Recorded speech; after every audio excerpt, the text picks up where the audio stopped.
Sobat milenial, sekarang kita masuk pada tema menggetarkan iman, perjalanan Nabi Shallallahu Alaihi Wasallam ke Sidratul Muntaha.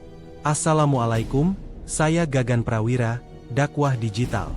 Peristiwa Isra Miraj, Nabi Shallallahu Alaihi Wasallam dengan menggunakan buraq atau cahaya, bersama malaikat Jibril menuju Al-Arsy dengan kecepatan melebihi kecepatan cahaya, di mana kecepatan yang melebihi kecepatan cahaya itu diatur dalam surah Al-Makrij ayat 4. Yang artinya, para malaikat dan ruh Jibril naik menghadap kepadanya dalam sehari, yang kadarnya 50.000 tahun.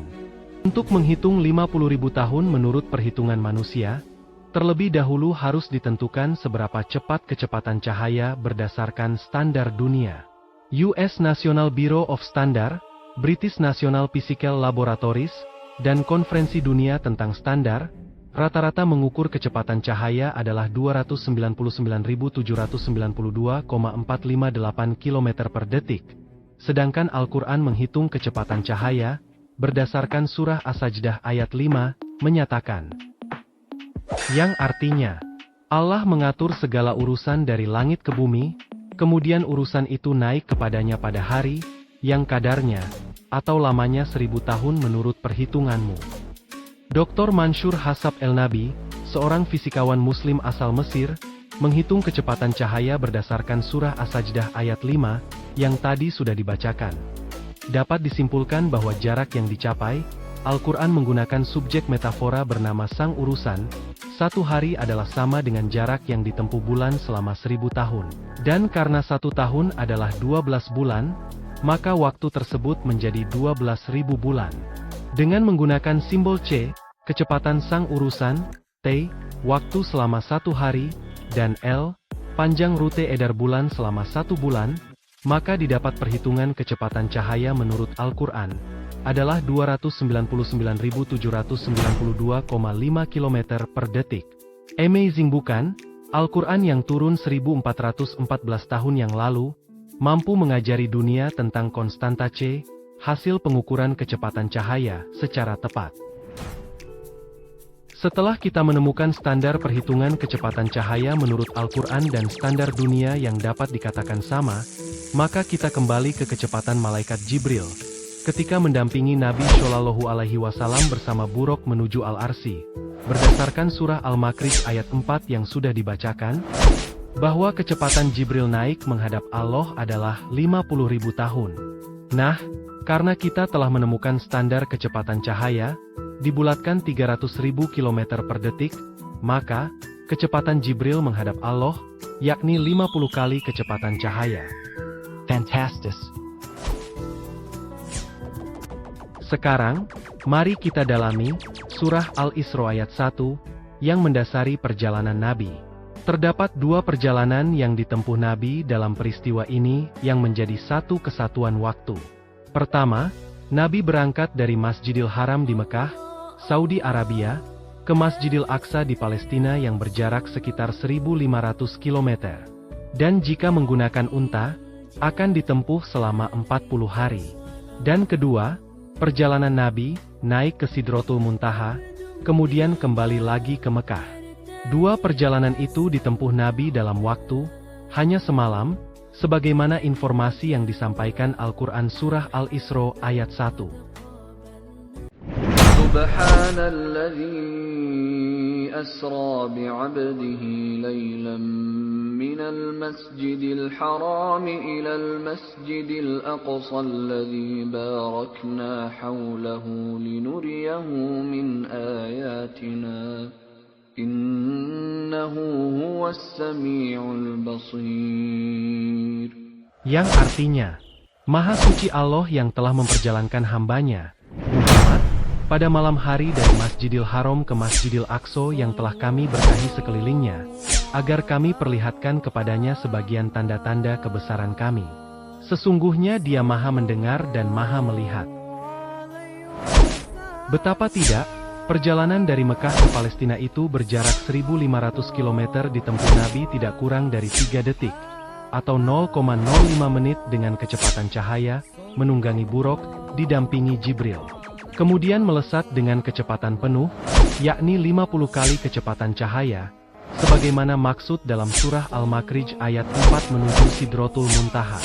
Untuk menjelaskan kerumitan bagian ini, izinkan saya menggunakan teori perubahan materi pada skala kuantum menjadi foton. Partikel foton adalah partikel elementer dalam fenomena elektromagnetis yang memiliki massa ringan, bahkan massa elektron yang ringan, tak sebanding dengan foton. Tak ada yang tahu persis letak dan jarak antara bumi dengan Sidratul Muntaha, namun frasa Al-Ars disebut sebanyak 33 kali, yang tersebar di banyak ayat. Secara etimologis, Al-Ars merupakan masdar dari Arosha, Yarishu, Arsan, yang berarti bangunan, tahta, singgasana atau istana.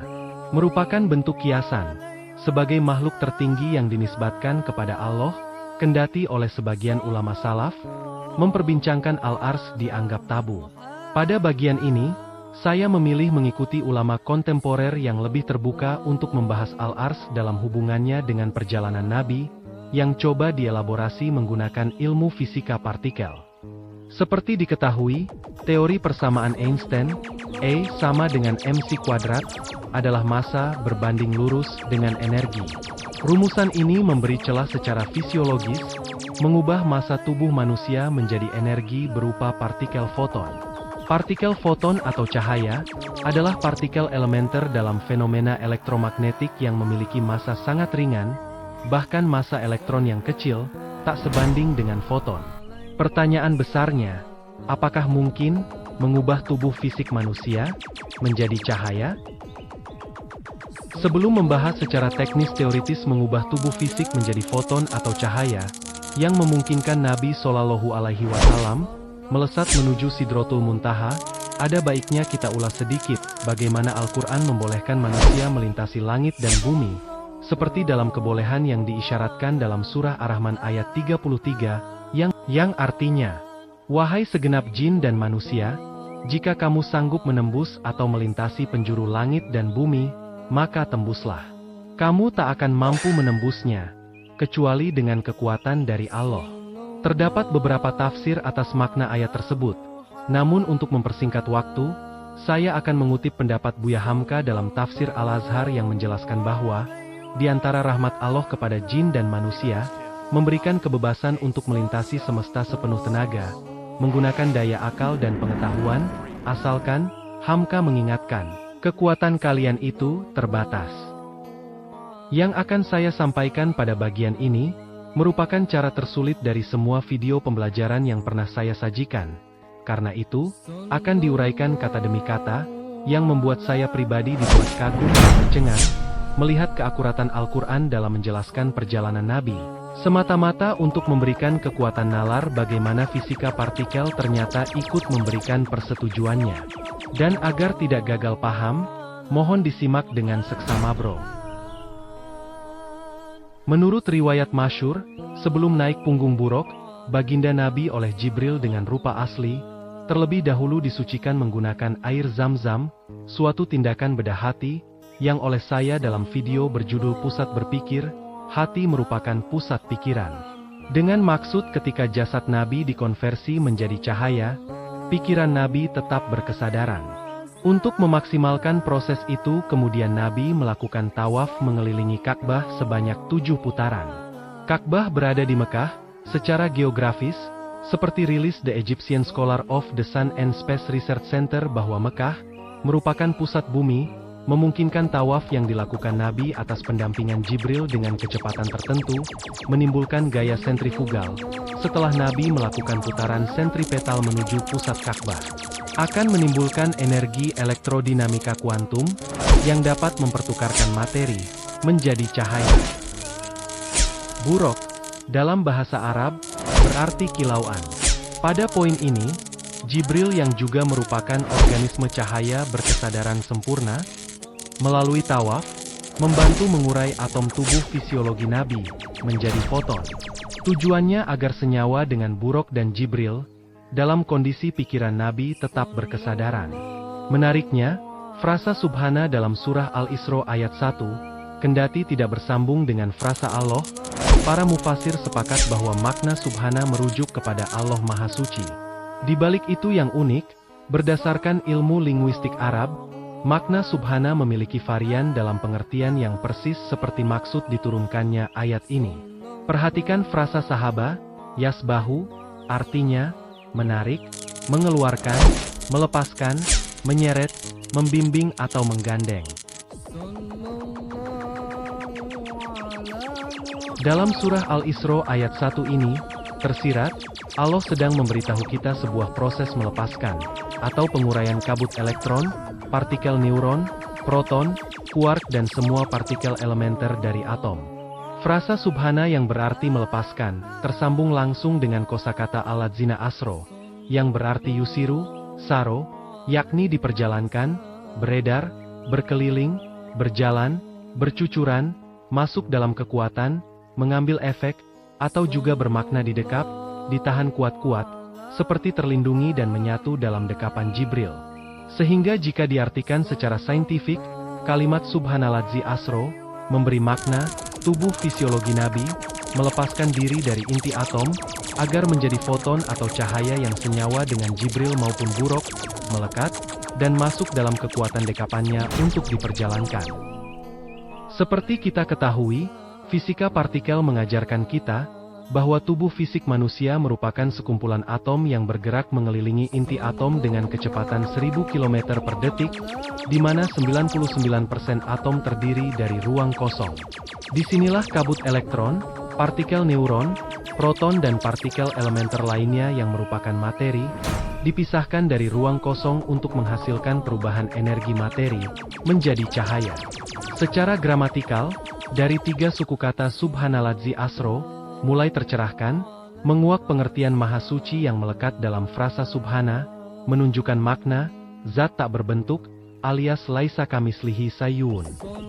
Dalam hal ilmu mekanika kuantum, frasa subhana, lebih tepat diartikan sebagai zat tak bermassa, menarik dan mengeluarkan, dengan cara memanipulasi atom tubuh Nabi, masuk dalam kekuatannya, memberi efek kepada bi abdihi, yakni seorang hamba yang berserah diri. Berserah diri akan menciptakan efek lebih ringan, dan mempermudah melepasnya sekumpulan atom dalam tubuh fisik Nabi. Kemudian tersambung dengan frasa lailan, di malam hari, hening dan sunyi, terhindar dari kepadatan siang hari, penuh sesak dengan gelombang suara, paparan plasma panas, dan medan magnet matahari. Sobat milenial dan jamaah dakwah digital yang dimuliakan Allah, 13 menit berlalu, kebosanan sejak tadi sudah menyelimuti netizen. Tetapi pada pembahasan krusial tak dapat dihentikan, bisa membuat bukan saja gagal paham, tetapi terpelintir. Namun saat ini sudah bisa dihentikan. Dan insya Allah akan kami lanjutkan dalam kesempatan bagaimana Al-Quran membahas lubang hitam sebagai portal jalan pintas perjalanan Nabi ke Sidratul Muntaha. Salam limpahan rejeki selalu. Saya Gagan Prawira.